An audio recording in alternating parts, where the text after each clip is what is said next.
کہاں گئے؟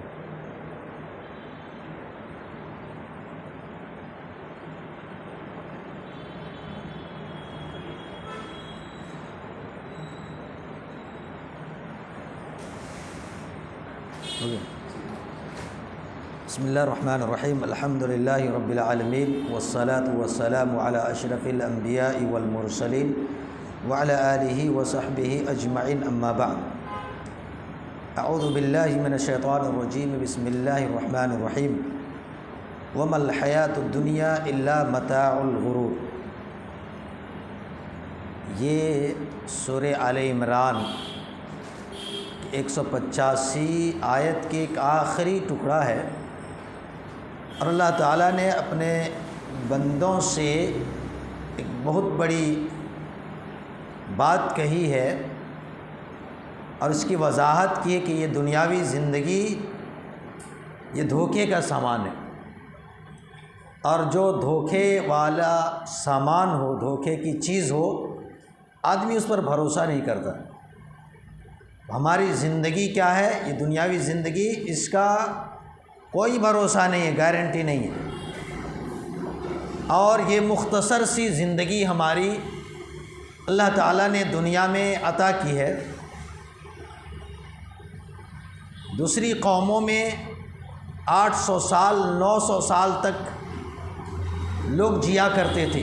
حضرت نوح علیہ السلام کے بارے میں ہم لوگ کیا جانتے ہیں کہ 950 سال تک انہوں نے تبلیغ کی۔ جو نبی اپنی قوم کو 950 سال تک تبلیغ کرے تو وہ قوم کے لوگ، ان کی بھی عمر اتنی ہوتی۔ جیسے پیارے نبی صلی اللہ علیہ وسلم 60 اور 70 کے بیچ میں 63 سالہ زندگی پا کر کے دنیا سے گئے۔ اس امت کی بھی عمر وہی ہے، کچھ آگے ہوتے کچھ پیچھے، لیکن 60 اور 70 کے بیچ میں۔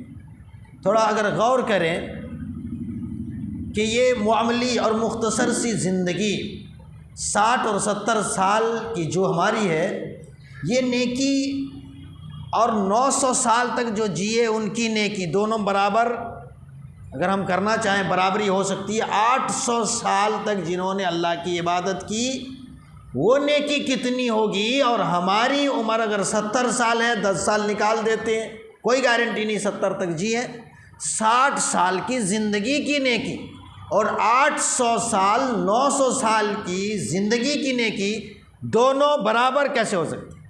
غور کیجئے، وہ نیکیوں میں ہمارے اور آپ سے، اس امت سے زیادہ آگے نکل جا رہی، کیونکہ جن کی عمر زیادہ ان کی نیکیاں زیادہ، ہماری عمر کم تو نیکیاں بھی کم۔ لیکن اللہ کی ذات پر قربان جائیے کہ مختصر زندگی، اس کی کوئی گارنٹی بھی نہیں۔ تمہاری زندگی 60 اور 70 کے بیچ میں رکھی ہے، لیکن تمہیں آفر ہم دیتے ہیں، اگر تم کچھ کام کر لو تو 800 اور 900 سال تک جو جیے ہیں ان سے نیکیوں میں آگے بڑھ جاؤ گے۔ اب کیسے؟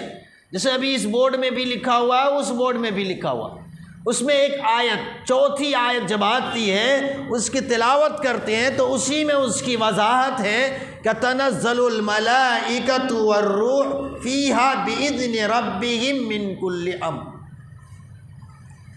کیسی رات ہے؟ وہ کیسی رات ہے؟ فرشتے اترتے ہیں، لیکن اس رات کی اہمیت کیا؟ اس سے پہلی آیت لیلۃ القدر خیر من الف شہر، ایک رات ہے جو 1000 مہینوں سے بہتر ہے۔ ایک رات، غور کیجئے، ایک رات 1000 مہینوں سے بہتر ہے، اور 1000 مہینہ 83 سال 4 مہینے کے۔ ایک رات سال میں وہ رات آتی ہے، 5 طاق راتوں میں سے انشاءاللہ ایک رات تو ہوتی ہے۔ اللہ سے دعا کرتے ہیں اللہ تعالیٰ وہ رات ہمیں نصیب عطا فرمائے، آمین۔ تو ایک رات، ایک انسان سال بھر عبادت کیا وہ الگ ہے، وہ رات اگر پا گیا تو 1000 مہینوں سے بہتر ہے، تو ایک سال میں وہ رات اگر ایک پا گیا تو ایک سال میں 83 سال 4 مہینے کی عبادت سے بہتر اس نے رات پائی اور نیکیاں ہو گئی۔ اب اسی کو 10 سال لے جائیے، 10 سال تک کوئی جاگا عبادت کی تو 10 سال 83 سال سے اگر جوڑیے تو کتنا ہوتا ہے؟ 830 سال ہوتا ہے۔ 10 سال اگر کوئی لیلۃ القدر میں جاگ کر کے قرآن کی تلاوت کی، ذکر و اذکار کیا، رب کو منایا، رویا، گڑ گڑایا، اللہ کی عبادت کی تو کہا جن کی عمر ہم نے 800-900 سال رکھی ہے، صرف 10 سال میں اس رات کے مقابلہ اور اس رات کی عبادت سے تم ان کے مقابلہ کر سکتے ہو، اور اگر 20 سال جاگ گئے تو 1660 سال ہو جا رہا ہے۔ 60 سال میں 20 سال ہر رمضان کے آخری عشرے کی تاخراتوں میں ایک انسان جاگتا ہے، 20 سال جاگا تو 1660 سال ان کے نیکیاں ان سے بھی بڑھ جا رہی ہے اور بہتر ہے۔ یہ اللہ تعالیٰ نے اس امت کو آفر میں دیا کہ تمہاری عمر کم ہے، تمہارے اعمال کم ہیں، تم زیادہ نہیں کر سکتے، لیکن تمہاری جو محنت کی مزدوری ہے، نیکیاں ہیں، ہم اتنا بڑھا کر کے دیں گے تو سوچ بھی نہیں سکتا۔ تو اللہ کی یہ رحمت ہمارے اوپر ہے اس امت پر کہ آنے کے اعتبار سے دنیا میں تو آخری ہے، لیکن جنت کے جو دروازہ کھلے گا اگر کسی کے لیے، وہ تم جس نبی کے ماننے والے ہو، محمد مصطفیٰ صلی اللہ علیہ وسلم، وہ جب تک اس دروازے کے پاس جا کر کے کھٹکھٹائیں گے نہیں تو جنت کا دروازہ بھی جنت کا داروغہ نہیں کھولے گا۔ یہ تم اس امت کے ماننے والے، اس نبی کے ماننے والے ہو، اور سب سے پہلے یہ امت جنت میں جائے گی۔ یہ بہت بڑی ایک سمجھ لیجئے عزت اور شرف کی بات ہے۔ اللہ تعالیٰ نے یہ اگر ہمیں اس امت میں بنایا اور ایسی کتاب دی تاکہ اس میں رد و بدل بھی نہیں، ایک حرف پر 10 نیکیاں ہیں، اور جو احکامات ہے کہ انسان اگر اپنے آپ کو سدھارنا چاہتا ہے تو اس کو کرنا کیا، جو بھی احکامات، جو حدیث، جو قرآن ہے، اس کو اپنے اوپر فٹ کرے۔ ایک انسان اگر اپنے اوپر فٹ کرنے لگے ہر بیان، ہر تقریر کو، تو پھر اس کی زندگی میں جو تبدیلی آئے گی مت پوچھیے۔ ایک صحابی رسول جب ایک آیت نازل ہوئی تھی ایک موقع پر، یا ایھا الذین آمنوا لا ترفعوا اصواتکم فوق صوت النبی، کہ اپنی آواز کو نبی کی آواز پر بلند مت کرو۔ تو ایک صحابی ثابت بن قیس، بخاری کی روایت ہے، ثابت بن قیس نماز پڑھنا بند کر دیے، یعنی مسجد میں آنا بند کر دیا، گھر ہی میں رہنے لگے۔ اللہ کے نبی صلی اللہ علیہ وسلم اپنے ساتھیوں کے بڑے حاضری لیتے تھے، پوچھتے تھے وہ کہاں گئے، دیکھے سلام دے رہے، 1 دن ہو گئے، 2 دن ہو گئے، ارے ثابت بن قیس کہاں ہے؟ ایک صحابی رسول اٹھے اور کہا اللہ کے رسول میں پتہ کر کے آتا ہوں۔ وہ گئے گھر تو دیکھا سر نیچے کر کے ہوئے غمزدہ بیٹھے ہوئے، بڑے فکر مند ہیں۔ ان سے پوچھا کیوں بیٹھے ہوئے؟ اللہ کے نبی صلی اللہ علیہ وسلم آپ کے بارے میں پوچھ رہے ہیں۔